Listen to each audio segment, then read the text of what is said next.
What's good, Chaotic Nation? It is your boy Chaos here, and we are back with some more Pokemon content for you guys. Today, we're going to be breaking down my top 10 favorite / best moments from Sword and Shield, the favorite features of this game.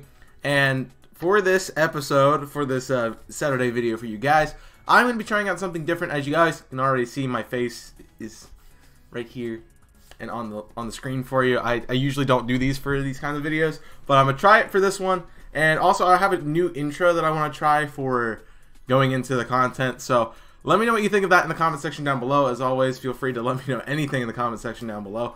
Also, I'm not scripting this video, so fair warning, if I go on for 15 minutes, you know, just tell me in the comment section, hey Chaos, you need to shut up and stop talking because you speak too long and you're long-winded. And I would say you're right, but you know.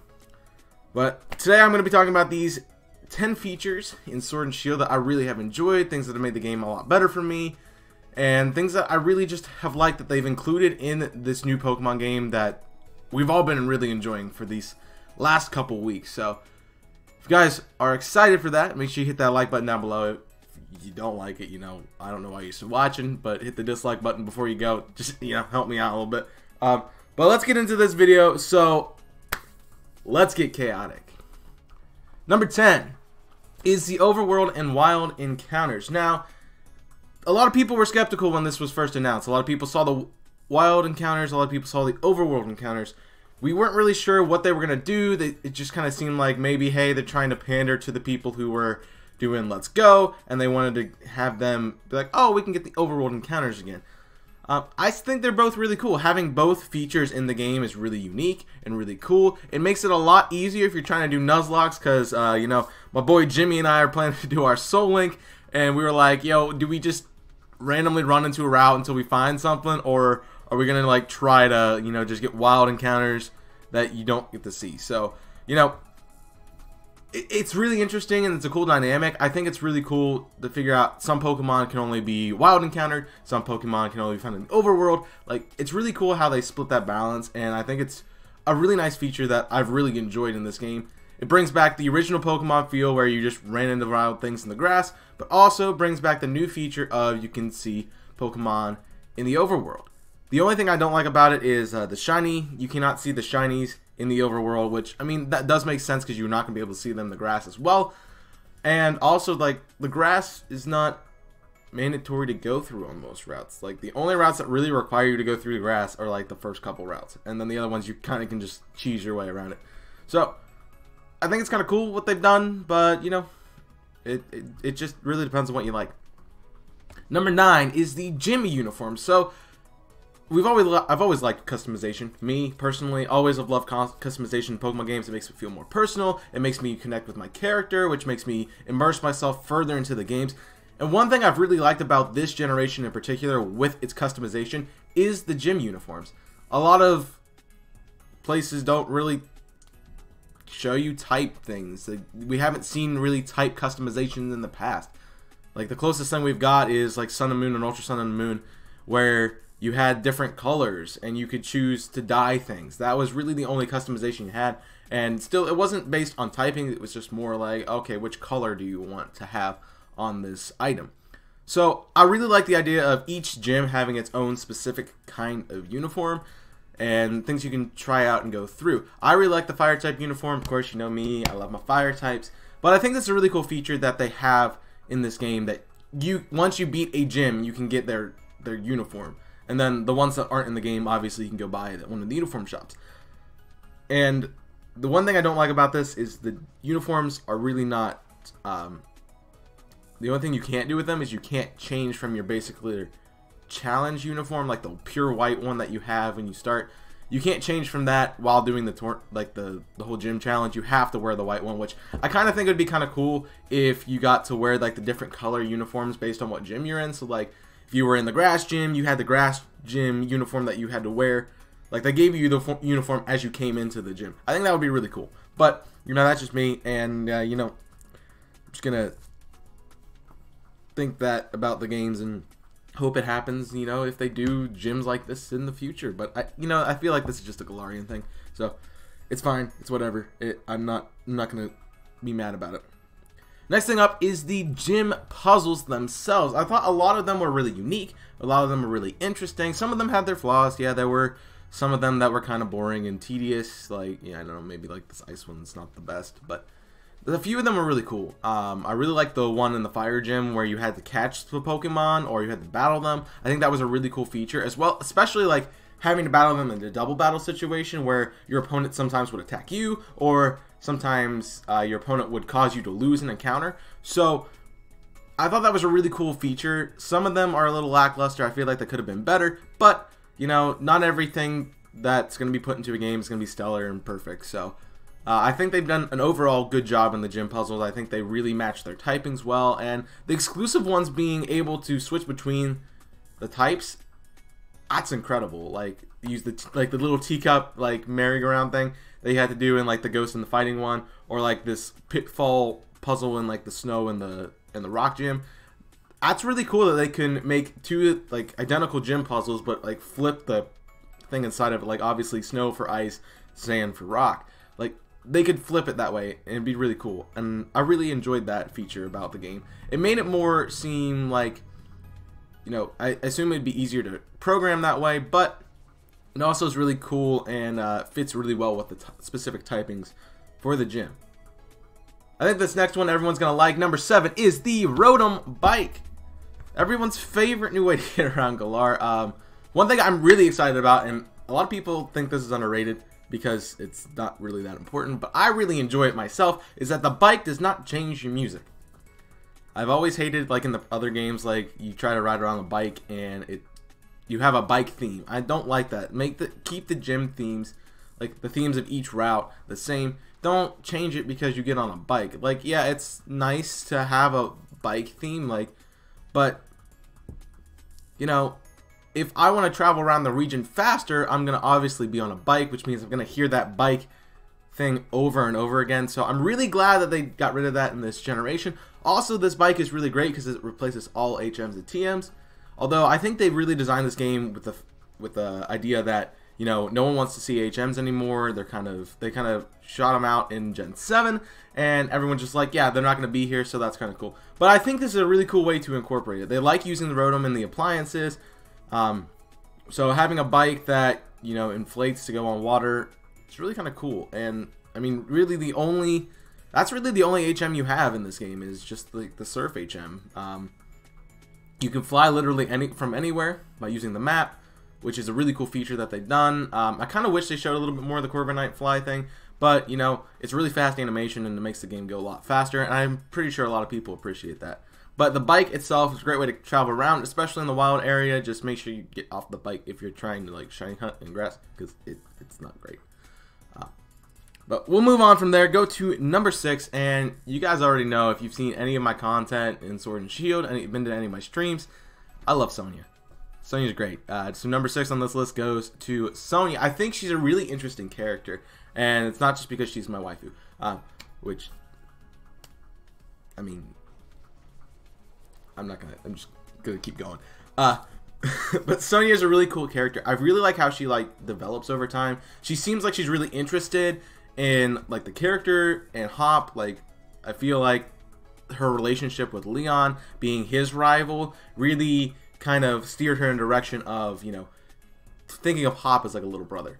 And so thus Hop being our rival, she kind of considers us like in that same family dynamic in my mind, which is really cool. And I feel like Sonya is really interesting as a professor. Not many professors we see go around the region with you. Sonya is pretty much there to see like every accomplishment, be with you throughout every step along the way. She's just like another like friend in your group.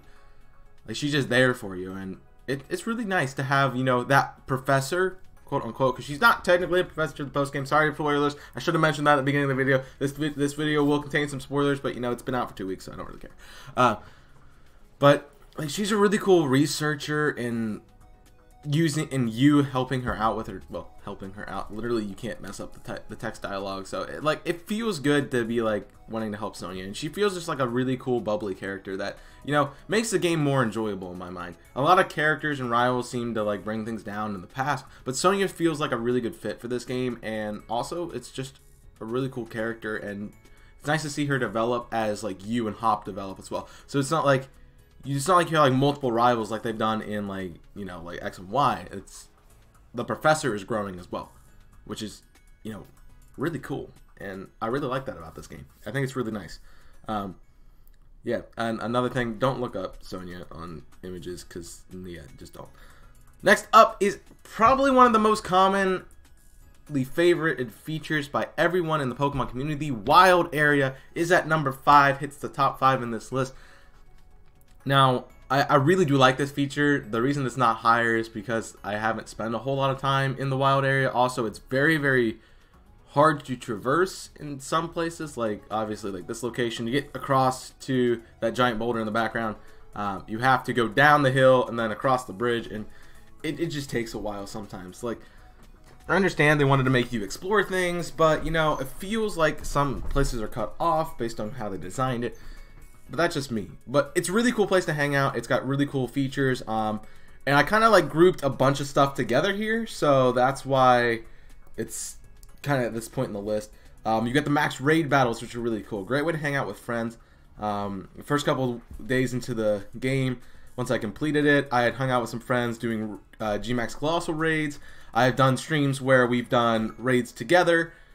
It's a great way to build a community. It's a great way to hang out with your friends. It's a really cool way to do competitive Pokemon, because if you guys don't know, the stars in the raid determine how many IVs they have. So like, I think 3 stars give 2 perfect IVs, 4-star gives 3 perfect IVs, and 5-star gives you at least 4 perfect IVs. Sometimes you get 5 or 6.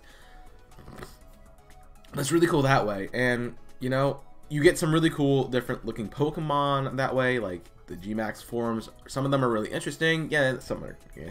But you know, I feel like they did a really good job with this. I definitely expect to see this in future games. And just to stand a testament to how good the wild areas are, there are people who have had the game since it released who have not even made it to the first gym yet because they've spent so much time in the wild area. You know, that's incredible. Like, this is a really well designed feature, and a lot of people just have a lot of fun with it, and including me. So I really enjoy this place, and I think it's really cool. And the only other complaint I have about it is the changing weather causes different Pokemon to spawn, which is nice in theory, but when you're completing the Pokedex, it just takes forever. So yeah, have fun doing that. Have a friend, get a friend to help you. That's the best way to complete the Pokedex. Get a friend to help you. If you need help, go to my Discord server, link down below, and ask. I probably have something to help you with. Moving on, we got number 4 and the level scaling in this game. So I am incredibly amazed with what they have done with this game. You know, everyone complains about the experience share being busted. Everyone complains about, you know, games being too easy. But I actually feel like the level scaling in this game is really on par. I never felt over leveled going through my journey, even though I was using like 1 or 2 mods until I got most of the way through the game. I didn't feel like I was getting over leveled. And I just feel like they've scaled this game really perfectly. Like, each route seems to be, okay, the gym leader had a level 20 pond, then Mons in the wild are level 20. That just fits really nicely for me. And I feel like it really shows your progress as a trainer, because you continue to get better and better as you go through the game. You keep getting higher levels, and when you go through a game and you get to, like, let's say in the past Victory Road where everything is like level 36 but your team's like level 60, it just doesn't make sense. It makes you not want to get encounters. But this game, you want to keep getting encounters because it's really cool, and you get to see new Pokemon at the same level you are. So I really think they did a good job with level scaling, and I'm really happy about that feature in this game. Moving on to number 3, we have the multiple daycares. Okay, this is not going to be important to many people, but you know, for me, I really enjoy it. So if you guys aren't aware with breeding and stuff, you can breed for different things. You can breed for shinies, doing Masuna method. You can do IVs, EVs for competitive breeding. Well, not EVs. You can do, you know, egg moves. You can do all those kinds of things, different ways to breed mods, and even just breed it in general to get, you know, a friend a different mod. Like, I've done a Gumi for one of my man in Streamer Planet. But, you know, I really like the idea of having 2 daycares. And the reason I like this is because, for me, I like to do shiny hunting and I like to do competitive. And so I can focus on one daycare being my shiny hunting daycare. So I put my Spanish Ditto in it. I put whatever mod I want to shiny hunt. I can do that. And then I can go to the other daycare, and if I'm tired of shiny hunting for a little bit and I want to try to get a competitive mon, if I got a tournament coming up, or if I got a match I have to play and I need a competitive mon, I can not have to stop my hunt and take all my mons out and put something else in. I can go to my other daycare, which has like a 4 or 5 IV Ditto, and then throw in the mon I need to breed it with so I can get some competitive mons. I feel like that's really useful for me. A lot of people probably don't care about this, but this is my video and it's my opinion, and it's a top 10 list, so obviously it's going to be my opinions throughout the list. So the daycares are really important to me, and I really have enjoyed it. And I feel like this is one of the underrated features that not many people think about, because not many people are doing shiny hunting and competitive and everything like that. And, you know, it's not really that super great, because obviously you could just take everything out and try and do it over again. But I like it for that reason, and I don't have to change everything. And also, they put you have to pay $500 when you put a mon in, instead of having to pay to take them out. And it doesn't increase your levels when you put them in a daycare, which I think is a really great feature, because I always hated having to get a mon out of a daycare when I didn't have money. One of my favorite stories is I was playing Pokemon Coliseum on the GameCube, and you can catch a Suicune in that game, a Shadow Suicune. I purified it, and I put it in the daycare because it was under-leveled from some of the other mons on my team, and I wanted to use it. So I put it in the daycare, it got a few levels, and I went back to get it, and I never had enough money to go get the Suicune. So that Suicune ended up rotting in the daycare, because that's where it was, and, you know, I couldn't buy it back. So I ended up restarting that game because I couldn't get my Suicune back. So, yeah, I'm really glad that they changed that around.